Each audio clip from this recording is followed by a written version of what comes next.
too, and back we are again already. Unbelievable that time flies so fast in isolation. Now let's have a look at chapter 10 of Charlie and the Great Glass Elevator, Transport Capsule in Trouble, Attack number 1. Now, Shuckworth, Shanks and Showler are in a bit of a pickle, aren't they? Because several of their crew have been gobbled up by the Vermicious Knids, and now they're coming after them as well. While Shuckworth, Shanks and Showler were being chased out of the space hotel by the Knids, Mr. Wonka's Great Glass Elevator was orbiting the Earth, going round and round at tremendous speed. Mr. Wonka had all his booster rockets firing, and the elevator was reaching speeds of 34,000 miles an hour. That's very fast. Instead of the normal 17,000. They were trying, you see, to get away from that huge, angry, Vermicious Knid with the purple behind. Mr. Wonka wasn't afraid of it, but Grandma Josephine was petrified. Every time she looked at it, she let out a piercing scream, "Ah!" and clapped her hands over her eyes. But of course, 34,000 miles an hour is dawdling to a Knid. Healthy young Knids think of nothing of travelling 1,000,000 miles between lunch and supper, and then another 1,000,000 before breakfast the next day. How else could they travel between the planet Vermes and other stars? Mr. Wonka should have known this and saved his rocket power, but he kept right on going, and the giant Knid kept right on cruising effortlessly alongside, glaring into the elevator with its wicked red eye. "You people have bruised my backside," the Knid seemed to be saying, "and in the end, I'm going to get you for that." They had been streaking around the Earth like this for about 45 minutes when Charlie, who was floating comfortably beside Grandpa Joe near the ceiling, said suddenly, "There's something ahead. Can you see it, Grandpa? Straight in front of us?" "I can, Charlie, I can. Good heavens, it's a space hotel." "It can't be, Grandpa. We left it miles behind us long ago." "Aha," said Mr. Wonka.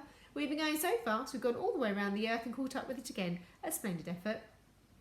"And there's the giant transport capsule. Can you see it, Grandpa? It's just behind the space hotel." "There's something else there too, Charlie, if I'm not mistaken." "I know what those are," screamed Grandma Josephine. "They're those Vermicious Knids. Turn back at once." "Reverse," yelled Grandma Georgina. "Go the other way." "Dear lady," said Mr. Wonka, This isn't a car on the motorway. When you're in orbit, you cannot stop and you cannot go backwards." "I don't care about that," shouted Grandma Josephine. "Put on the brakes. Stop, backpedal. The Knids will get us." "Now let's for heaven's sake stop this nonsense once and for all," Mr. Wonka said sternly. "You know very well my elevator is completely Knid-proof. You have nothing to fear." They were closer now, and they could see the Knids pouring out from the tail of the space hotel and swarming like wasps around the transport capsule. There they are. Not looking good, is it? "They're attacking it," cried Charlie. "They're after the transport capsule." It was a fearsome sight. The huge green egg-shaped Knids were grouping themselves into squadrons with about 20 Knids to a squadron. Ooh. I wonder how many that is in total. Then each squadron formed itself into a line abreast with 1 yard behind the Knids. Then one after the other, the squadrons began attacking the transport capsule. They attacked in reverse with their pointed rear ends in front, and they came in at a fantastic speed. Wham! One squadron attacked, bounced off and wheeled away. Crash! Another squadron smashed into the side of the transport capsule. "Get us out of here, you madmen!" screamed Grandma Josephine. "What are you waiting for?" "They'll be coming after us next," yelled Grandma Georgina. "For heaven's sake, man, turn back." "I doubt very much if that capsule of theirs is Knid-proof," said Mr. Wonka. "Then we must help them," cried Charlie. "We've got to do something. There are 150 people inside that thing." Down on Earth, in the White House study, the President and his advisors were listening in horror to the voices of the astronauts over the radio. "They're coming at us in droves," said Shuckworth. "They're bashing us to bits." "But who?" yelled the President. "You haven't even told us who's attacking you."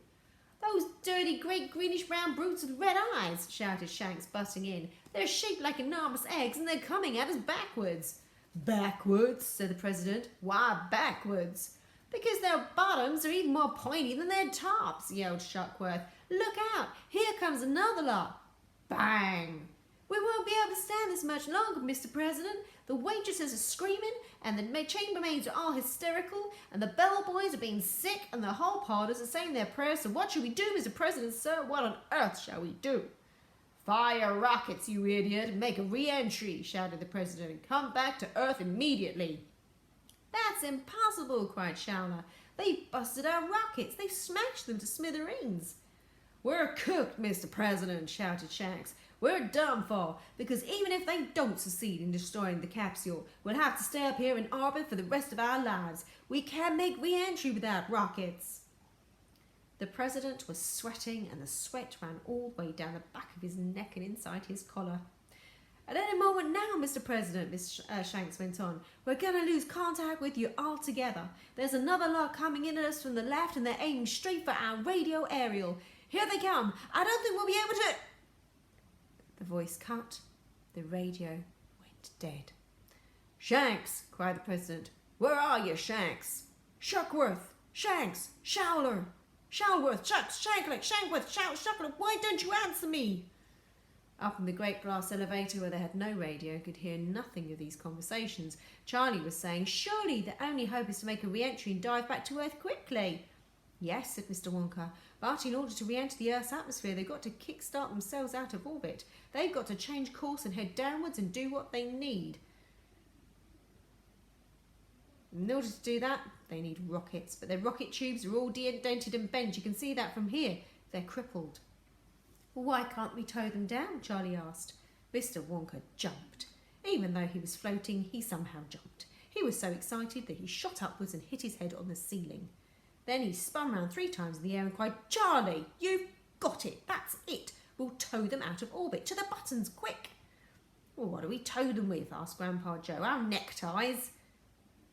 Don't you worry about a little thing like that, said Mr. Wonka. My great glass elevator is ready for anything. In we go, into the breach, dear friends, into the breach.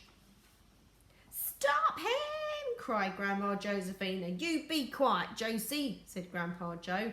There's someone over there needs a helping hand, and it's our job to give it them. If you're frightened, you better just close your eyes tight and stick your fingers in your ears. Good advice there from Grandpa Joe. And goodness knows what's going to come up in Chapter 11, The Battle of the Knids. And there's Mr. Willy Wonka being super excited about Charlie's suggestion of towing them back down to Earth. Goodness gracious, it's getting more exciting by the moment. I can't wait to see you tomorrow. Take care, and I will see you soon. Bye.